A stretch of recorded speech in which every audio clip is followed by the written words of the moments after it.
Family dinners at the Blackwood estate were combat with crystal stemware. I went anyway, husband duty, I told myself, because Clara asked, and because saying no to my wife's hazel eyes was harder than any boardroom.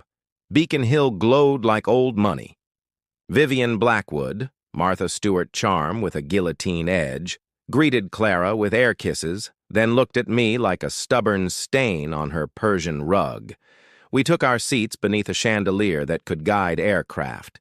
Vivian held court, sprinkling names and causes like confetti. On my way past her chair, my hip brushed her shoulder, barely. She exploded. The slap cracked through the room, followed by, "How dare you touch me, you disgusting man? Clean my dress and get out." I turned to Clara, the one person who should have had my back. "Apologize to her," she said flatly, "or leave."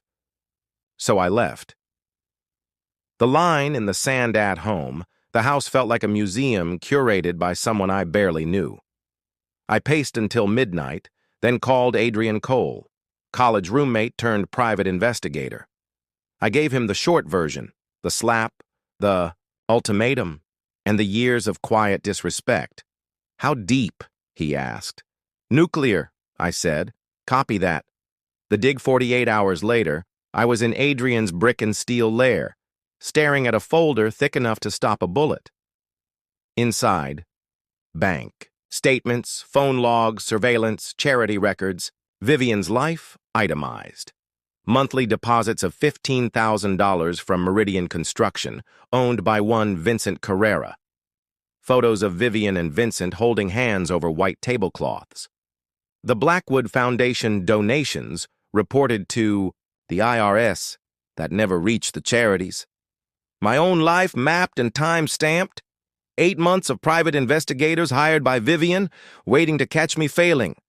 Fraud, bribery, conspiracy, Adrian said. "If you hand this to the feds, she's toast. Or you can use it." I took the folder home. It felt like dynamite. The reveal Clara and her father Raymond were in our living room when I walked in. Vivian swept in moments later, lacquered and lethal. "Reflect on your behavior?" she asked. "Oh, I did," I said. "Then I did some research." I opened the folder and laid out the first photo. Vivian and Vincent, his hand on her thigh. Clara's face drained. Raymond's hands shook as I slid the bank statements across. "Business transactions," Vivian snapped. "What business?" I asked. "Because the city contracts Vincent landed line up perfectly with those consulting fees," Clara whispered. "Mom, you're having an affair." Vivian pivoted to outrage. "How dare you spy on me?" I tossed down the reports, documenting 8 months of spies on me. "Privacy, you first." Then came the charity files. Falsified returns, forged acknowledgments, money doing everything except reaching sick kids. Raymond, quiet for 20 years, finally detonated. He slammed the statements down. 18 months of lies. I worked 60-hour weeks while you stole from hospitals and humiliated my son-in-law. You hired PIs to find dirt on a decent man because he didn't fit your pedigree. Pack your bags. You're not sleeping in my house. For once, Vivian had no lines. Fallout Raymond found his spine and a lawyer before breakfast. The Herald teased. Charity irregularities. Phones in Back Bay began to burn. The country club suggested a leave of absence. Vincent vanished and closed their joint account. Frozen cards replaced designer charge slips. The Marriott suite became a budget. Hotel by the airport. Regulators moved fast. The IRS froze the foundation's assets. The Attorney General opened a probe. The FBI started asking about municipal contracts. Local news ran split screens. Vivian extolling philanthropy beside ledgers showing money that never moved. The Globe's expose, The Queen Bee's Fall, finished the job. 2 days later, Vivian was arrested for tax fraud, charity fraud, and conspiracy. Bail set at $200,000. No one rushed to post it. The marriage Clara and I tried to live in the quiet that came after, the storm. We were polite.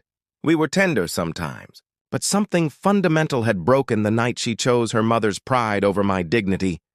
6 weeks later, I packed a suitcase. "You don't have to do this," she said in the doorway. "We can fix it." "I love you," I said. But love isn't enough without respect and a spine on both sides. We kept shrinking ourselves to fit a room Vivian owned. She cried soft, acceptance-heavy tears. "Will you stay in touch?" "When it doesn't hurt," I said. After my one-bedroom in Davis Square had squeaky floors, a coffee shop view, and no pretense, I called Adrian. We met on a rooftop strung with lights instead of chandeliers. "You look lighter," he said. I put down the backpack full of rocks. "What's next?" "Small things," I said. "A photography class. Trips where I don't have to impress anyone. Pizza in bed, being myself without apologizing." Raymond filed for divorce and started seeing someone who treated him kindly. Clara stayed in the house a while, trying to learn where her mother ended and she began. Vivian wore orange. On a warm night above Somerville, the city humming, I realized something simple and hard-won. Sometimes the gift is the slap you didn't deserve. It draws a line. It reminds you who you are and what you'll never accept again. Game over, Vivian.